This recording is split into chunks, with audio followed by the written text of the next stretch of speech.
there's a folder that is very important. That folder, I called it tcpdump activity. Right, so the name of the folder is tcpdump activity, and I'm going to upload it. I'm going to upload it this night. So let me open that folder so that you see. I brought almost everything you need, right, as far as understanding how to use tcp dump and package sniffers. So I brought them together with a lot of activities and files inside this folder called tcp dump activity. I remember that we actually started, and I told you guys that network security is very important, right? Very, very important. Look at my ISC2 course, which of course I want everybody, in fact, I want everybody to be able to take this exam by ISC2. They have, let me open that folder. They have a domain that is specifically reserved for network and network security. I think their domain 4, right? Domain 4 in this CC examination. CC stands for Certified in Cybersecurity, and this particular examination is actually developed by ISC2. In the exam, if you are preparing for it, you are going to the questions are going to cut across 5 domains. Right? Domain 4 is network and network security. That is the importance of networking. In fact, understanding networking and network security alone is enough to get you hired, right, in cybersecurity. ISC2 took network security very seriously. Even Google, in part of their course, I think that is in course number 4 or 5, they still laid emphasis on network security. Now Cisco as well took network security very important. Look at this Cyber Ops Associate by Cisco, so that you see how network security occupied almost, out of the 28 modules in that course, network security occupied more than 10 modules. Now look at from module 5, you are going to be seeing everything here in module 5: network protocols, Ethernet and internet protocol. Alright, this is where you start looking at IPv4, IPv6, all those things I've been stressing on. Like I said, my goal is to make sure, I think around 2 months, in 2 months to come, they are going to give out their free voucher again. And once I get that information from my team, you guys will be the first people I will let to know, so that you can be able to take this exam and become certified by ISC2. And I told you that network security is part of the domains that are going to be testing you in that their examination. Like, I'm just trying to let you guys understand the importance of understanding networking and network security.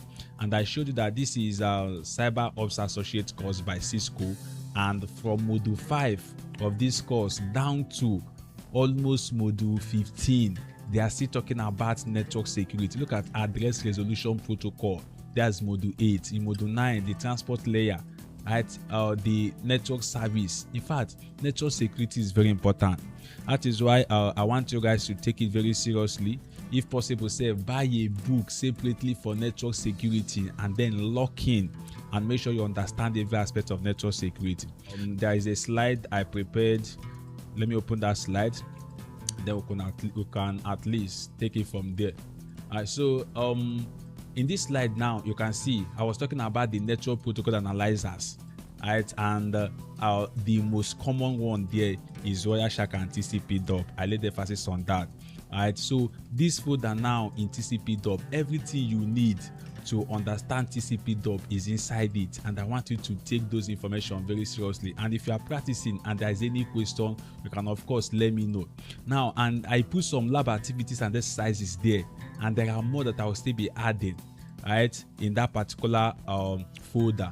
Now, this particular course here, I broke it down into 13 modules, and from last week, I think from our class last week, we started touching everything here. We are almost done. If you check here, we talked about introduction to packet analysis. This introduction to packet analysis, where I was telling you guys what a packet is. I said that packet is data, packet is information, packet is data traffic that travels from one device to the other. Right? We looked at packet structure, where I showed you guys the IPv4 packet and IPv6 packet. I think I showed you that IPv4 packet has 13 fields in the header, and the IPv6 packet has 8 fields in the header. And I say that the header of IPv4 packet is variable. It ranges from 20 to 60 bits, while the header in IPv6 packet is fixed with 40 bits of data. Alright, and I also let you guys understand that a packet has the header and the data part. The data part of the packet is the part that contains the main information that is being exchanged. So we've looked at all these things about packet structure, and the good thing is that the whole information is already there in that particular folder I'm talking about. I'm going to upload it. Then we talked about we looked at installing packet capture tools, how to install packet capture tools, and I've told you guys how to install them. The two packet capture tools, we call them packet sniffers. You can even call them wire tappers. So two of them, tcpdump and Wireshark, I've told you guys how to install them. Right, and of course, if you have forgotten, just with sudo apt install, you are going to install Wireshark, and then sudo apt install tcpdump will install them, and most of them are already pre-installed here. That's why if I type Wireshark here, I am of course going to see it is there. And if I type tcpdump, it is there because they are all installed. So we talked about that, how to get them installed. We've seen how to install those tools. Right, we also looked at introduction to Wireshark. Right, I have another folder for Wireshark. We're going to spend a lot of time on Wireshark this time around, because you guys know the difference between tcpdump and Wireshark. Both of them are packet sniffers. We use both of them to capture data traffic, but the difference is that tcpdump is a command line interface packet sniffer, while Wireshark is a graphical user interface packet sniffer. Right, so that's just the difference between them. We also looked at capturing packets with Wireshark, how to capture packets with Wireshark. That one is very easy. Remember, I also made you guys subscribe, because the exercises we are going to be doing, it is also good that you download. Wireshark. Right, it's good you download Wireshark. I have the Wireshark downloaded in my Windows as well. Where is it? I think I have it somewhere downloaded in my Windows. You can as well come to your Google Chrome and go to wireshark.org and download it, right? And also have it again in your Kali. You know, Wireshark is in your Kali, and Wireshark can also be downloaded from www.wireshark.org in your Windows, so that you have it in your Windows as well. To download it in your Kali, when you watch this video again, you can see when I come to download here, look at the source code. I see you can also download the source code. That is to tell you that Wireshark is an open source application. You guys remember when we talk about open source application or open source software means that the source code is available to the public. You can download the source code. So if you scroll down here, just come here and click Windows x64 installer. This is the Windows x64 installer, so that you download Wireshark in your Windows machine. Right, you have it in your Linux machine, and it's good you also download it in your Windows machine. So once you click this Windows x64 installer, it will be downloaded, and of course once it's downloaded, just open it. Next, you install everything. So it is very important you have it there, because the activity we are going to be doing and the assignment and exercises it has been long I gave you guys exercises, so this time around I have plenty of them that I've kept available. Now we also looked at capturing packets with Wireshark, and of course let me even know whether I have that Wireshark downloaded. Let me search it here so that you see how capturing packets with it. Open, look at my Wireshark, I'll click on open and it will open. And because of the fact that it is a GUI, it has GUI, it is very easy to actually use. If you open your Wireshark here, you are going to be seeing file, edit, view, all these ones on top here. You see this blue icon here. Let me mark out that place. This blue icon here, this is where you click when you want to start capturing data packets. So the only thing you need to set here is you just come here the same way that if you come to our Kali Linux, we will type ifconfig to know the network interfaces available. Once you open your Wireshark in your Windows, you see this Wi-Fi. Look at this Wi-Fi part. You are seeing this thing like a data bar moving up and down here. Let me mark that so that if you are watching this video again, you can be able to see it. Look at this place here. I see that this Wi-Fi is showing that it is live. Look at this Ethernet 3. Ethernet 3 is also active and it is up and running. So these two interfaces are active and available, so I can actually decide to capture data traffic from these interfaces. So if I click on this one, Wi-Fi for example, that means I am ready to start capturing. I will now click on this place. I'll click on start. Once I put my mouse, you see start capturing data package. And once I click on start capturing data package, you see how it will start capturing data package. If I start browsing the internet, if I start performing any activity in this my machine, if I browse any internet, if I browse, you know guys that web browsing means I am browsing HTTP that is not secured. I can also browse HTTP, a secured website. Any activity I'm performing here, all these my virtual machines, and all the activities I'll be performing here, Wireshark will be capturing all of them, and it captured them fast. As I'm talking to you now, it has captured 13,000 packets and it is still V. So any type of data packets I want to capture, I can even initiate it. Of course, you know that if I want to capture ICMP packets, all I need to do is just to come and start initiating ICMP packets. And to initiate, to get ICMP packets is by pinging.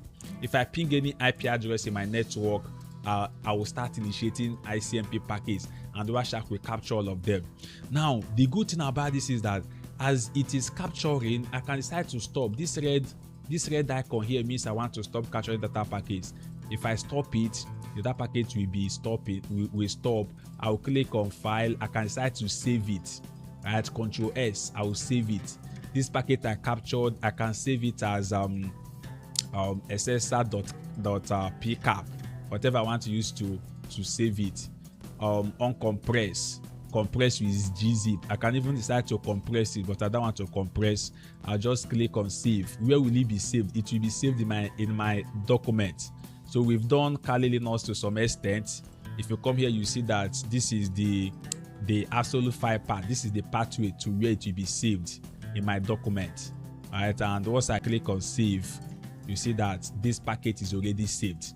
I can even come again and click on file and click on open.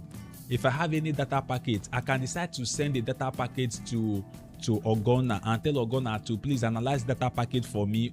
When you click on open, and you see that this particular packet I captured is here in my document, I can select any data packet and pull it into Wireshark for analysis. Now you see how it actually breaks down the whole data packets. All of them are numbered.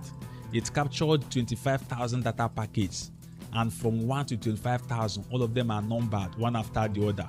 So now there are commands. You need to learn the filtering commands in Wireshark. There are some filters you can use in Wireshark. For example, I want to just filter for only HTTP data packets. I can just filter for it. I want to filter for data packet from a particular source or IP address. I can filter for it. I can analyze. I can save. I can do whatever I want to do. I can even inspect a particular data packet. If they call you and tell you to inspect data packet 1,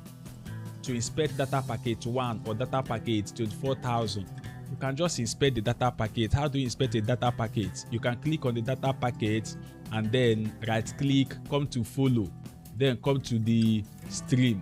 Because this one is UDP data packet, it will have UDP stream.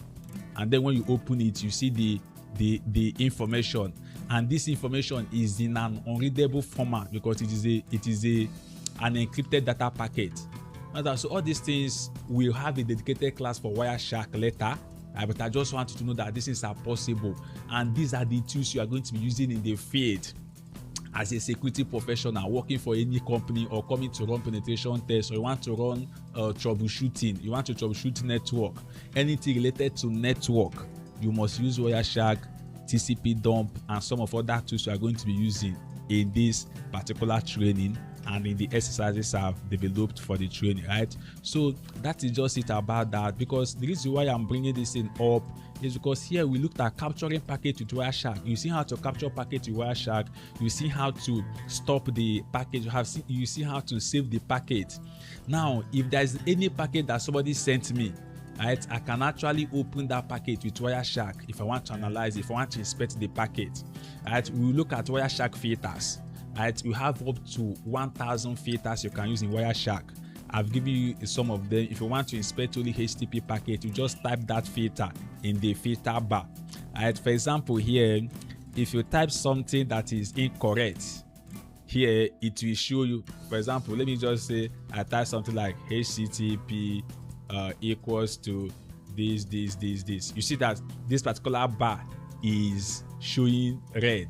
That means the filter, the command that typed there is not actually invalid. You see, invalid filter. So you learn all the filters, and the filters are available. If I type TLS, you see I type TLS, you see that the thing showed green to tell you that the filter I typed here is a valid filter, is a valid command. So I've provided a file where all the filters are there. You type the filter based on what your goal is, what you want to inspect, and what you want to actually check. Right? So that is it about that. So once the activities come, please, you should be able to follow through with everything, because it's not hard like that. Now, we also talked about tcpdump fundamentals. tcpdump fundamentals. Please, this file is very important.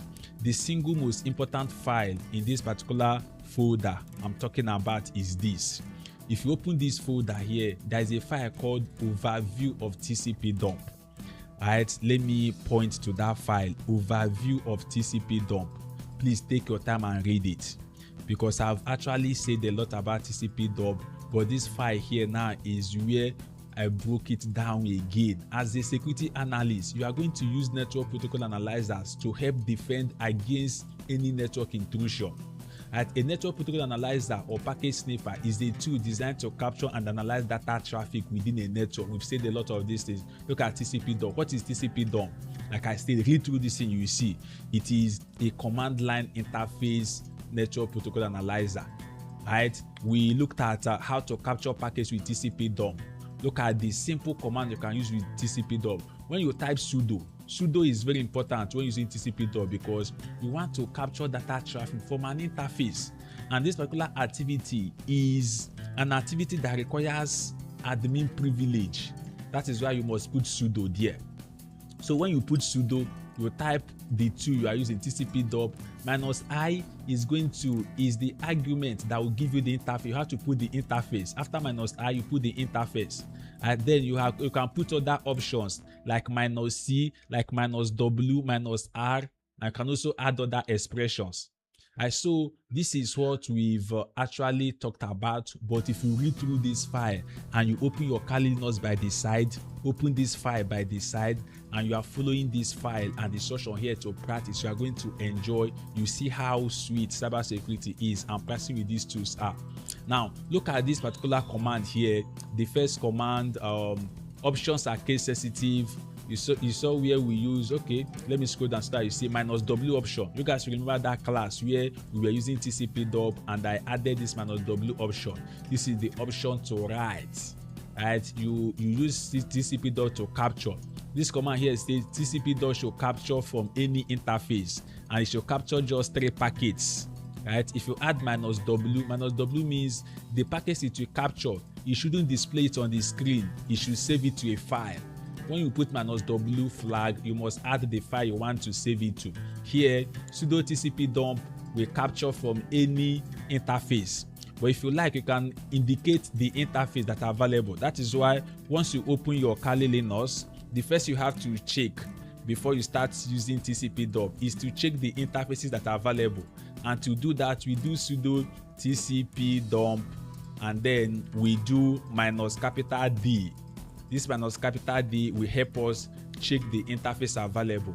And when I hit that and I put my password and hit enter, you see that these are the network interfaces available. And of course, we always capture from Ethernet 0 because it is up, it is running, and it is connected. So you capture from any interface available. Right? I installed another virtual machine here. I will send it to, please, Mr. Gona, remind me, very, very important, because I know your laptop is very strong. It can be able to contain, it can be able to take up this virtual machine. So this virtual machine here is the Cybersecurity Lab VM workstation. Very, very powerful. And most of the tasks and activities you do in the field in in network security, all of them have been set up in this virtual machine. Here, instead of using, this is Ubuntu and not Kali Linux. You guys know that we talked about ifconfig. Let me run it so that you see ifconfig. If I hit ifconfig, I hit enter. You see that you are not going to see any Ethernet 0 here because this is not Kali Linux. Remember, if you've been in my class, we say that we have Debian derived distribution of Linux, and we have inside that Debian derived, there is Kali Linux, there is Ubuntu, there is Parrot. So this is ENPOS3. This is how the interface in Ubuntu looks like. If you check here, you see that it is up, it is also running. Alright, so now this particular system here contains a lot of tools already embedded in it. So I'm going to send it, I will upload it so that you can download and then set it up, add it to your lab. Look at my Kali Linux here. You see I have the CyberOps Security Onion running. This one is here. CyberOps Lab VM is there. My Kali Linux is there. Metasword is running because this system here is strong. Alright, so that's why I abandoned the other system I have. So now let us continue with what we were actually doing. So read this file, the overview of tcpdump, and practice all these commands, have them offhand. Right now, you know what -w flag is doing and what -r flag is doing. Now there was a class we had where I captured some data package, I saved it to a file, and I tried to read it with cat. All of us know that if you've learned some of the Kali Linux command, you know that cat is the command you use to read the content of a file. Inside that cat, I told you about head, tail, less. These are different commands you use to read. But cat cannot read a packet capture. We call it pcap. Packet capture cannot be read with cat. Cat cannot read it because it is a special type of file. If it is a .txt file, cat will read it. But since the packet capture, to read it, you are going to use -r. You add this R flag that will help you to read the packet capture. And when you are adding it, you just do sudo tcpdump -r, and then you mention the name of the packet capture file that you saved using the -w here. So this is very, very easy. Once you practice it and you are seeing the results, you'll be able to appreciate what you are doing and then enjoy it. Now look at another flag here, which is -v, right? Even in that class, I measured it, that V stands for what? Verbosity, or it stands for verbose. That is what that V stands for, verbose. And I said we have different, how many levels of verbosity did I say we have? 3 levels of verbosity, right? Which is, the first level is -v, the second level is -vv, the third level is -vvv. Right? And I said sometimes you want to capture data package and you want this data package to come with additional detailed information. That is when you are going to add this -v flag there. So by default, TCP will not print out all of a package information. So this option, which stands for verbose, lets you control how much packet information you want tcpdump to print for you. So -v means print with little detailed extra information. -vv, look at it here, the levels are -v, vv, and vvv. So run these commands one after the other. When you run it, you have patience, get the result, run the other one, get the result. You can also be saving the results to a file. And sometimes you capture packet that is confusing. Copy that packet and paste in ChatGPT and tell ChatGPT, help me analyze and break down this data packet in such a way that a newbie will understand. ChatGPT will break that data packet, everything inside it, one after the other, and you see how fun it will be. So this -c here, we've used this -c a lot. This -c option stands for count. This one stands for count. -w stands for verbose. -r stands for read. -w stands for write. Which other option is here? -i stands for interface. Right? Sharp. So now this where is it? This -c is where, because if you allow tcpdump to continue capturing, it will keep on capturing from morning till night. So because of time, you might decide, okay, I want you to capture just 10 packets. That is where the -c option will come in. You can also decide to capture only 1 packet and that is where the -c option will come in. Now let me show you guys what you should be doing and how simple it is. Now if I type this command now and I tell tcpdump to capture sudo tcpdump and I put the -i option for h0 and I now tell tcpdump to capture with -v, just small level of verbosity, and then capture which type of data package should it capture for me, right? And then -c, and I say -c, just capture one data packet, one, and then print it for me on the screen. If I want you to save it to a file, I will say -d, -w, and mention the file, but I want it to save it for me, to print it for me on the screen. So if I hit enter here, look at now, it has captured one data packet, one. Now, and the type of data packet it captured, let me not say much, but let me copy this thing now and paste in ChatGPT so that you see, right? So that you see how it will break it down. But by just analyzing data packet, this data packet is the simplest type of data packet you can capture, because this is an ARP data packet. This is address resolution protocol data packet. And what is the function of ARP? That is why you must understand protocol very well for you to be good in cybersecurity, in network security. ARP is the protocol that helps to resolve an IP address to its MAC address. If at this level you don't know what an IP address is, you don't know what MAC address is, then it will be very difficult for you to interpret this type of data packet captured. You know, data packets can have different protocol. If it is HTTP data packet, it will be the protocol will be HTTP here. If it is HTTPS, if it is DNS data packet or UDP data packet, the characteristics of the data packets and the information they carry will differ. But because this is ARP data packet, it is very simple and interpreting it will be very easy. But let me not stress, let me just know whether I have ChatGPT open somewhere, all right, so that you see how it will be able to break down this particular data packet for you. All right, now I will paste this thing, Control V. Did it paste? Control V, and I tell ChatGPT to interpret this data packet for me. Interpret this data packet. Let me not even speak so much grammar because time out there. This data packet, simple. I'll hit enter so that you see how it will interpret it. Now, ChatGPT already got the data packet. There's also another tool we use, which is Pentest GPT. Pentest GPT is used mostly by cybersecurity professionals, but ChatGPT still does the same thing.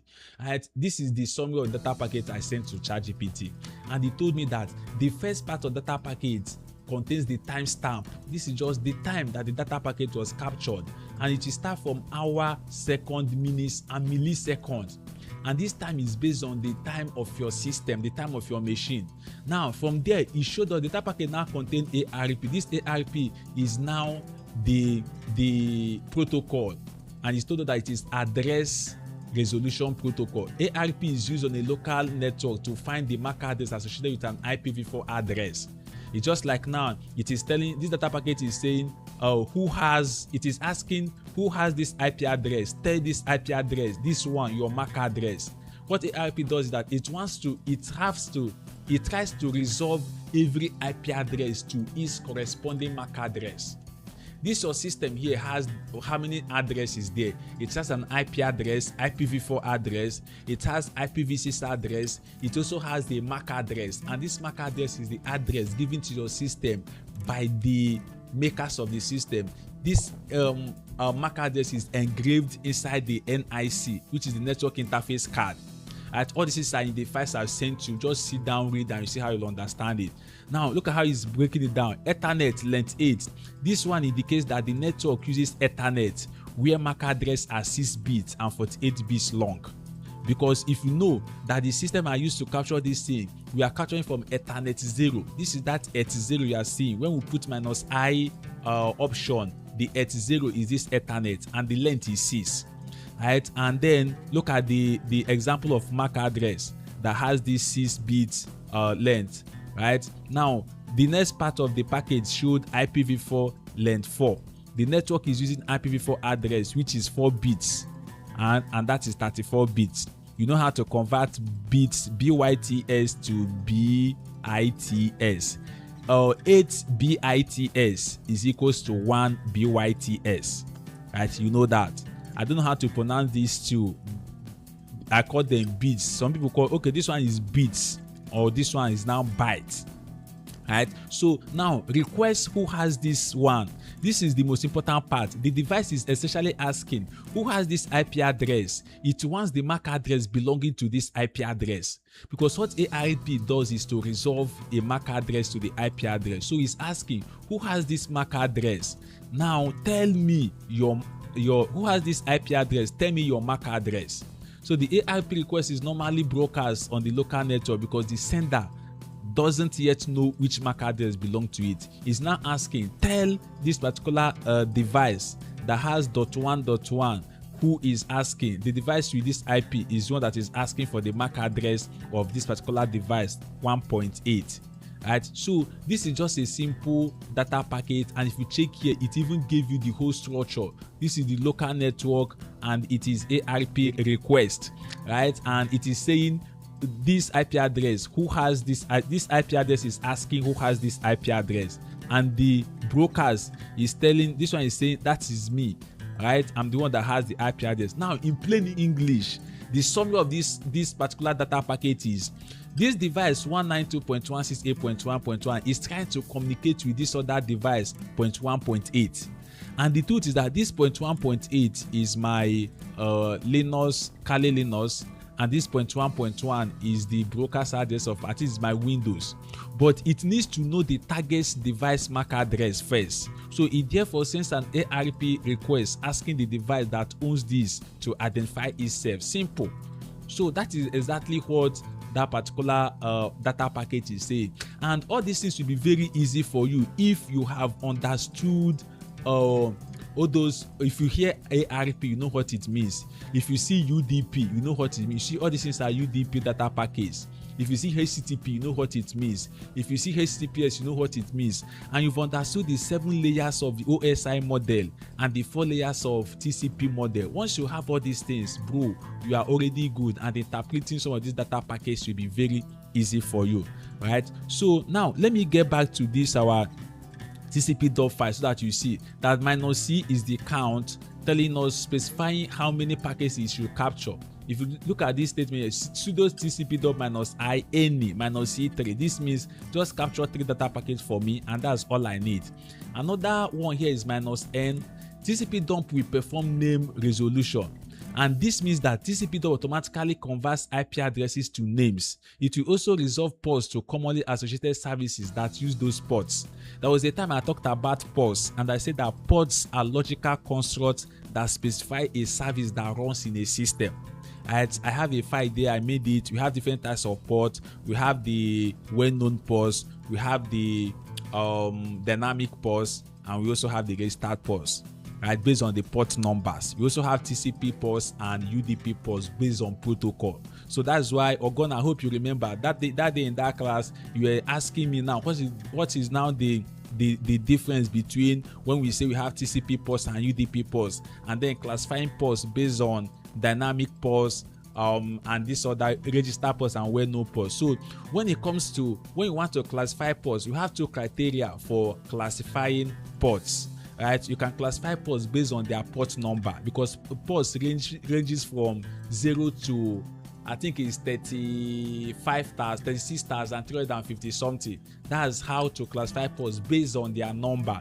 Then you can also classify ports based on protocol. That's where you now have TCP ports and UDP port, right? So that is it about that. Please take your time and read this. Look at, even inside this file, we were able to break down how to interpret data packet from tcpdump. So you use tcpdump to capture of 10 data packets. Can you really interpret these data packets?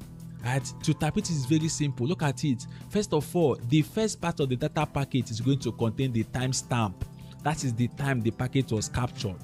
The second part is going to show you the source IP, because every data packet has an IP address. the source and the destination IP address, because these are the label that will help to identify this data package. Where is it coming from?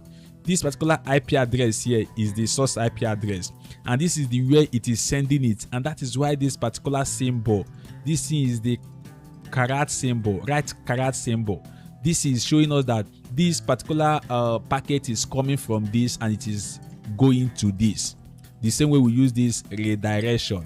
Are you seeing it now? So the IP address, the protocol involved is IP, and this is the source IP. This one is the port.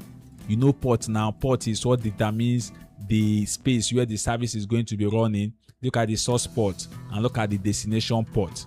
So now, based on classifying port on the criteria of port number, port 41 falls under well-known ports, and port 61012 falls under registered port. Do you understand? Now, this other information like flags, sequence number, ARC, right? If you know about the TCP handshake, ARC, WIN, options, these are just additional options that was brought out by that -v. You know, when you add -v verbose to your this thing, it will bring all this other information that follows that data packet. So this is the length of data packet, which is 144, right, and all the rest. So this is how you can be able to analyze data packets. It is very easy, even a child can do it. And if you go through this thing, this is the timestamp, source IP, source port, destination IP, and destination port. The remaining output contains details of TCP connection, including flags and sequence number. The options information is the additional packet that the -v option has provided. Right, so what is the key takeaway from here? In cybersecurity, you will likely encounter using network protocol analyzer tools like tcpdump. It's important for you to be equipped with this knowledge of capturing, filtering, and interpreting network packets on a command line. And that is what that tcpdump will do for you. Right? So if I go back to this my slides before our time elapsed, you check that this is we talked about tcpdump fundamental. That is what we've done now. TCPDump fundamental. You can define TCPDump. You know what it is. You know how to install it. You know how to capture data packet using TCPDump. You know how to analyze data packets. You know how to filter. This is TCPDump filtering. You see how we can use different options in order to filter data package using TCPDump. You can even decide to capture only data packet from a particular port. You can target your capturing from only port 80. You can also decide to capture a specific type of protocol data package. You want to capture only UDP. All those filtering and their commands are there. So we have practical analysis lab. It is there. How to detect suspicious traffic, where sharp statistics, and all the rest. Sharp. So that is it about that. And for you to, the exercise there, there's an activity there. For you to carry it out, you need to understand basic Linux command. You see why in our training we used to start with you understanding basic Linux command. It is very important. You need to understand basic networking. Right, I've done a lot about the basic networking like OSI model, TCP model, the OSI model.